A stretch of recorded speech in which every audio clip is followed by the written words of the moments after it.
Hey guys, this is John, and I'm playing Rebus in the 5-minute pool on ICC. This is an international master rated 2165.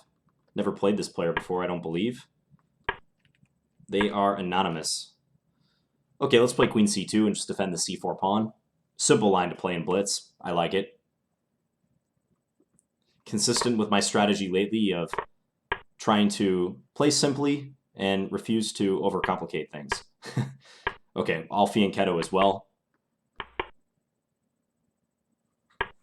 They bring the light square bishop out. Makes sense. Okay, let's play rook d1. Or do I want to play e3 first? Let's play e3 first, just so my queen can come back to e2 if necessary.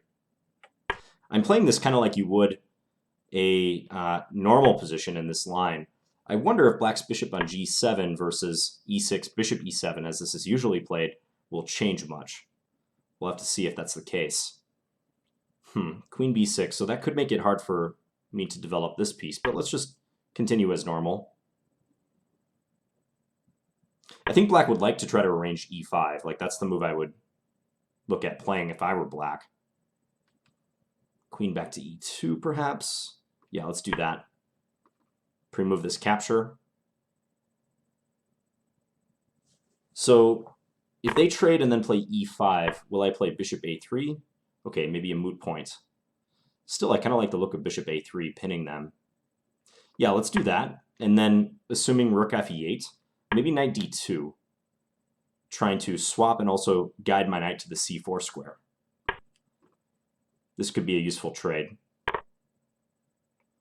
This is a loose piece, I have to watch that, but when my knight gets to c4, I'm seeing good things happening for me. Okay, so if rook ab1, queen here, queen f3, maybe we could try to favorably swap. Let's do that. They could play queen a5, but I was assuming knight c4 would turn out well.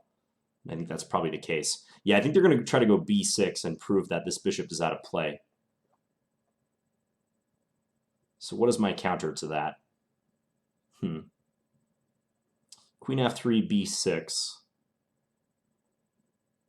Take c5, knight takes. That's nothing for me. Queen b5, still b6. Maybe knight e4. Let's go knight e4. Inviting queen c6, but I do have queen f3 in that case, or even d5. So I'm just trying to pressurize c5 in playing this knight e4 move. I'm threatening knight takes c5. Yeah, I don't see any other good square for my knight. Like, originally I was going to go to c4, but if they don't play e5 and weaken the d6 square, I'm not sure going to c4 is the best plan, so hence knight e4. All right, now do I take? Moment of truth. Probably. It's probably good to do. Okay, let's do that. I open up their dark square bishop. They're going to take with the knight. So giving me the option of bishop takes or knight takes.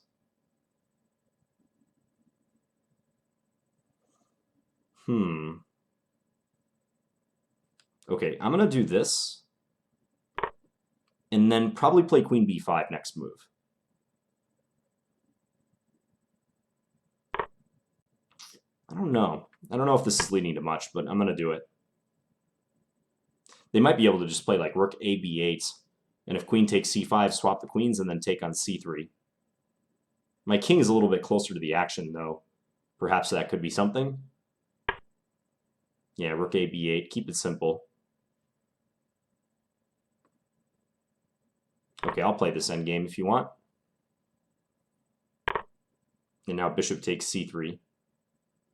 Because black doesn't want to take here and give up the file, so I think bishop takes c3 makes the most sense.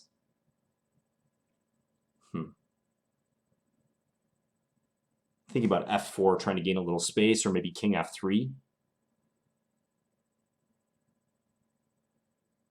Oh, I could also take and then rook into d7. Why did it take me so long to see that? That might just win a pawn. Yeah, let's do that. Okay, so we're attacking both these pawns. I'm a little concerned about my a pawn and possible counterplay like on the second rank. But as far as I can see, I'm picking up a pawn right now. Maybe black should play a5 and try to keep the a pawn, which could be the more valuable of the two. a5, rook takes e7, rook b2, let's say. Maybe knight e4 then?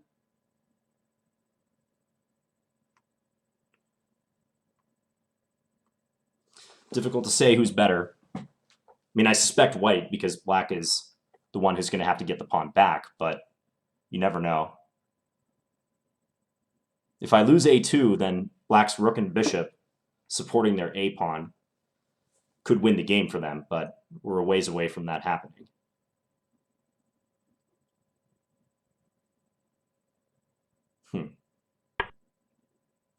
Bishop b4. Knight d3 maybe, or knight a6? Knight a6 forks. That leads to a pawn up rook ending, at the very least. Let's do that. Rook b6 will be the answer. And then it looks like I'll have to take and then take a7 and try to win that rook ending. Let's give it a shot. Okay, we'll play a4 right away. They're going g5. Okay, they're going to play this kind of aggressive. Yeah, maybe I should have started with h4 to stop that move. We'll find out. Let's go h3. I'm thinking they're going to play h5. But maybe then I have here. Okay, so let's do this. Kind of stop them from going h5. So being down one pawn on a rook ending is not fatal a lot of times.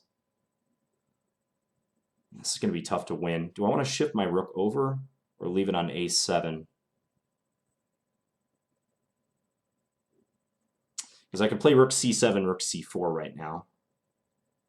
But I'm just not optimistic about my winning chances. I just got to play fast is the main thing, so let's just do this. Pretty sure this is a theoretical draw, because without the e-pawns, it would be a draw. So I'm thinking that's the case here too. But we'll see. Let's bring the king up. Maybe I can go h4 at some stage, or f4. Maybe f4, actually. Let's do that. Rook a3 could be a good response, though.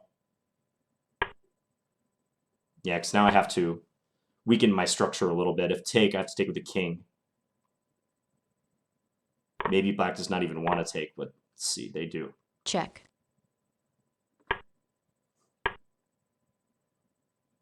Okay, so let's do this. Gain a little space. g5. Or king up to e5. Let's go g5. Check. Trading a lot of pawns, though. a7. a7 is just a draw, though. All right, I'm still going to play it, though. Maybe I can sneak in g6. If that's a move that could be played. Pawn to g6. Unfortunately, they can just ignore it with f6. Maybe e5 first, then. Okay, let's do that. I have 30 seconds left, so I got to hurry. Yeah, this is just a draw. I'm going to try to march my king in and see what happens, but not hopeful for very much. Check. And g6. Got to try it. Take here. Okay, now I might be winning, actually. Don't think black should have allowed this to happen. Yeah, I am winning now. If g2, queen, they queen, I give a check on g8 and pick up their queen. Check. Okay, so let's hide. Check. That's clever. Yeah, but they just resigned. Yeah, I'm going with the discovery on the next move after they queen. Although actually, if they queen, I couldn't discover with my king because if queen takes a7. But yeah, that's winning with an extra rook. Surprised they wouldn't play that out, though, with me having 13 seconds left. All right, so like I said, that's a theoretical draw, but like the only way I can make progress is with a pawn break like g6, because the point is I have to expose black's king. Once I put my pawn on a7 and the rook on a8, the black king must become exposed if I want to win. So that's what I try to do with this g6 move. And note that if king takes g6, then rook g8 check, and I'll queen on the next move. So where did black actually blow this? Because as played, like I was pretty effortlessly able to bring my king in, but I'm sure this should not have happened.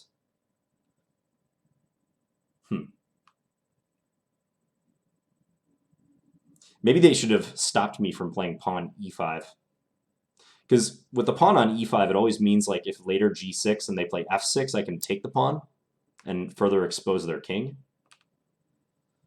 I don't know. Okay, let's go back and take a look. I'm going to try to go through the first part of this game kind of quick because I think the endgame was of much more importance. So in this setup, white develops a little slowly, but tries to like use this better center, like having 2 center pawns versus black's 1. I haven't played this opening where black puts the bishop on g7 very often. More often they play e6 and bishop e7. So this gave it like a Grunfeld flavor.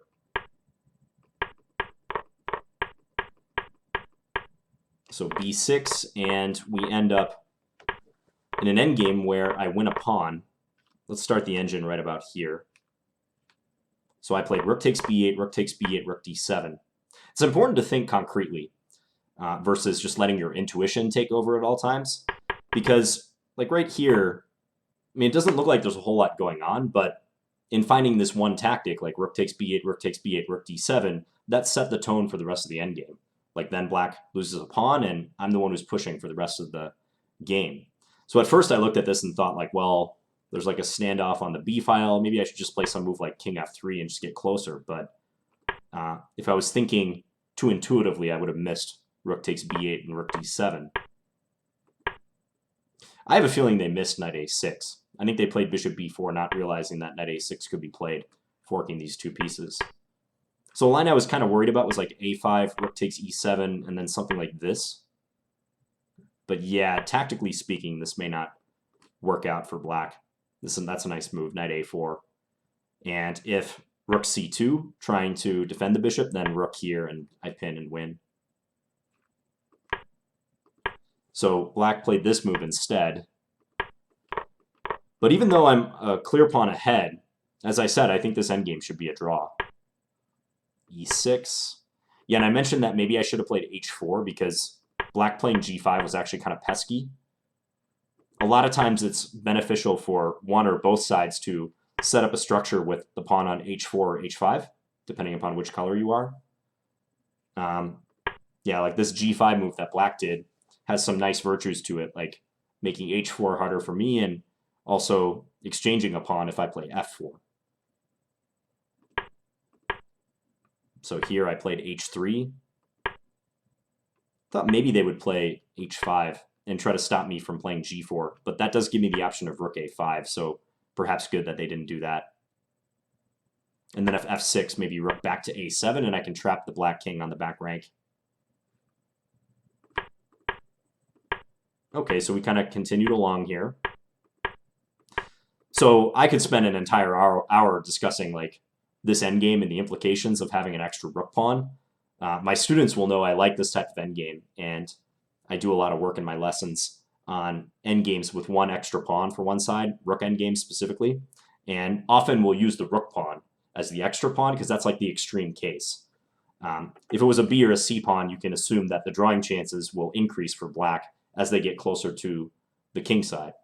But an a pawn is far removed from the rest of the action, and that can really stretch the black defenses. So that's why in a lot of endgame books you look at the a pawn scenarios because of the extreme ones. So here, and I played a7 very soon, I think. Yeah, it's kind of a debate. Like, you have to use judgment in these positions, whether you should keep the pawn on a6 or a7. Because in playing a7, like, you lock down your rook. Your rook will no longer be able to move without losing the pawn. And then you have to rely on, like, your pawn breaks, creating a pass pawn, and also your king activity. So if you can create a pass pawn, like, on the king side, and also you have a very active king, you might be able to win, even though your rook is kind of quasi-deactivated on a8. So it's never like a simple decision unless you know like for a fact the position is winning when you play a7. There are theoretical positions you should know where that's the case. Probably f4 was not so good because if I'm going to play a7 anyways, I should do that first and only then touch my kingside pawns. But I didn't have a whole lot of time to figure it out. But yeah, I think a7 immediately would have been more accurate here. So f4, rook a3, king over, take, king takes. Check. Check, e4. Now the eval is shooting up in white's favor. Check. Yeah, h4. Maybe it is winning for white. And actually, I haven't even played a7 yet. I thought I had played a7 a lot sooner than I actually did in the game. Okay, now I finally played it. Yeah, and I mean, that's an advantage that is nearly winning.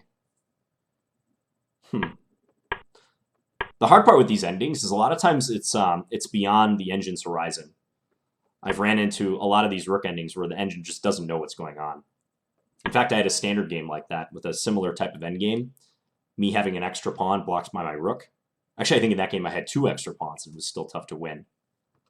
Yeah, it looks like this is winning now. So I can march my king in, and the key point is white achieving g6. Like, this is the move that wins the game. It shatters black's structure and exposes their king. We're just threatening to take the pawn, and as I said, if king takes, there's rook g8 check, and we're going to promote next move. That wins. And if f takes, that's what happened in the game. I take here, and I created another passed pawn. Because that's what you got to do if you're going to win the position with the pawn on a7. You have to create another passed pawn. Because that single passed pawn isn't going to do it alone. Those of you who study these endgames will know that if you try to come towards the pawn with your king to defend it, so as to free up the rook, then black's just going to start checking you, and the white king has no shelter. So it actually does look like I found the winning path with g6, but honestly, I stumbled into it. Like, I knew I had to create another passed pawn, but I wasn't sure how it was going to play out. That's interesting. I'm still not sure where black went wrong. I'm going to back up all the way to where we started this ending.